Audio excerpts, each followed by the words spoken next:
Social awareness and media authentic junction SAMAJ Manipur na safong kibat chahi tara surakpagi mapok kumwon ga loinana get together gi thouram ama Kaksing district ki haibong makhong public ground da pangthokkhre. Thouram aduda SAMAJ Manipur ki chief advisor Riyazuddin Aribam, advisor MD Islamuddin, Wabagai Kendra gi hanagi MLA Fazur Rahim, SAMAJ Manipur ki chairman MD Yahya Khan, advisor Mufti Wali Ahmad,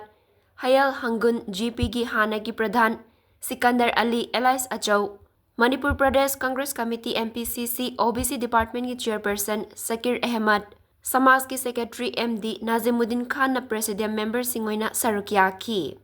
Riyazuddin Aribam na fongdarakibada SAMAJ Manipur ga wakal manaba miyoi kaya na punsinduna semba Excellent Innovation and Service haiba hiram singa sida miyam gidamakta thabak tawbani. SAMAJ Manipur na hek safong lakpadagi tongan-tongan mamakal ki awaba taraklaba miyoi singda mateng pangbaga loinana discriminate tawbiraba miyoi singbu awang bathakta pukhatnaba hotnarakli. Rape and murder ki case amada mihathi na hatok pikrabi ichal thambau hain mingthol pikrabi gi leihoriba maupa nupa amakak amadi mahaki loinabi Wahida Rahmani na class 12 fauba lemna mahaitam halakli. Mahak hauzik class 10 loisinkhre chawkotpa iramdama ma oina magidamakta SAMAJ Manipur na thawai haksang yauna Thabak tawkhigani miyamna su saugatpiyu haiki. Thouramgi nunggi warol pibada SAMAJ Manipur gi secretary Nizamuddin Khan na hai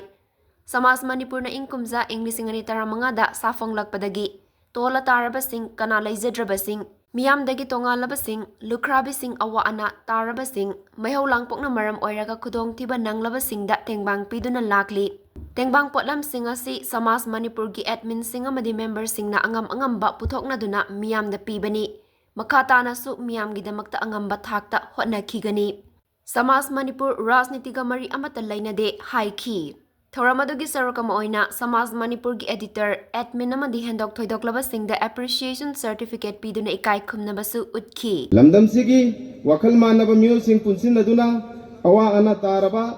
खुदक की ओइबा तेंगबांग पीबा idea सिंग सागतना बहुरखी इसम Chamba group अमा CM दुना मयाम दा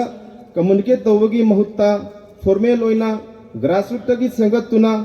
system नाइबा platform अमगी मंगलान सागलखी मतम अदुदा प्रिंट अमदी इलेक्ट्रॉनिक मीडिया सिंगना कवर तौबदा वाट पा इखोइगी लमदम असिगी मफम सिन थुंगना अवेयरनेस पीदुना विलेज वाइड कैंपेन तौदुना कैमरा मीटिंग कैरक फम लब तुंगदा मसीगी चटना कांगलोन कंस्टिट्युएंसी सेम जदुना मतम मतम की ओइबा थौदोक वाथोकसिंग मिट नाकोंग ओइमिननब अमदी खंगमिननबग लोइनना आरानबे इंफॉर्मेशन नत्रगा इशू कयाद खुदकता अथेंटिकेट तौबदा मरु ओइन प्लेटफॉर्म ओहनसी हाइनि यानबदगी हौखिबा इंग 2015 नवंबर की 19 नोमाइजिंग नुमिता Social awareness and the media authentic junction SAMAJ asi sapong kibani. SAMAJ na hek lamdam sida sapong laba matung tongan ba section da lady ba miyoi khuding makna punna lemin ba yaba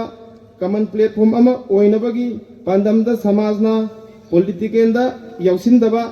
tauba tabu lamdam sigi kasin koya da thokpa thodok wathok singdi news ama oina thadok pa yaba haina lepnaki. Explain Innovation amasung service ki yunpham singda sengatpani aduga sotharaba kana lejadraba kana gumba mateng pangbinaba leitraba discrimination tawbiraba adugumba misak singado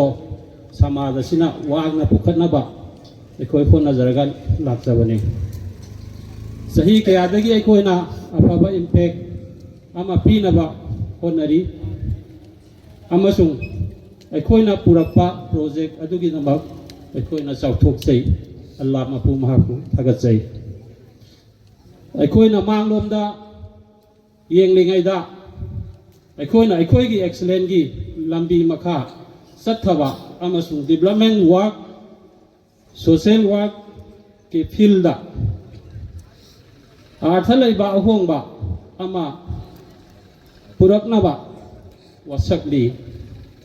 aikoigi team gi branch amasung commitment asina aikoina singna basing maithi ba pigani amasung asauba ꯑꯋꯥꯡꯕ ꯊꯥꯛꯁꯤꯡ ꯐꯪꯒꯅꯤ ꯍꯥꯏꯅ ꯑꯩꯍꯥꯛꯅ ꯊꯥꯖꯩ꯫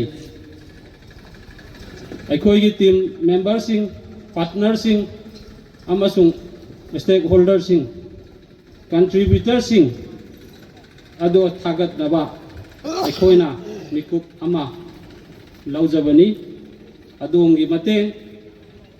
ꯑꯃꯁꯨꯡ ꯀꯠꯊꯣꯛꯄ ꯑꯁꯤꯅ ꯑꯩꯈꯣꯏꯒꯤ ꯃꯥꯏ ꯄꯥꯛꯄꯗ ꯃꯔꯨꯑꯣꯏꯕ ꯊꯧꯗꯥꯡ ꯂꯧꯔꯤꯕꯅꯤ꯫ ꯉꯁꯤ ꯑꯩꯈꯣꯏꯅ ꯁꯦꯂꯦꯕ꯭ꯔꯦꯠ ꯇꯧꯔꯤꯕ ꯑꯁꯤꯗ ꯑꯩꯈꯣꯏꯁꯨ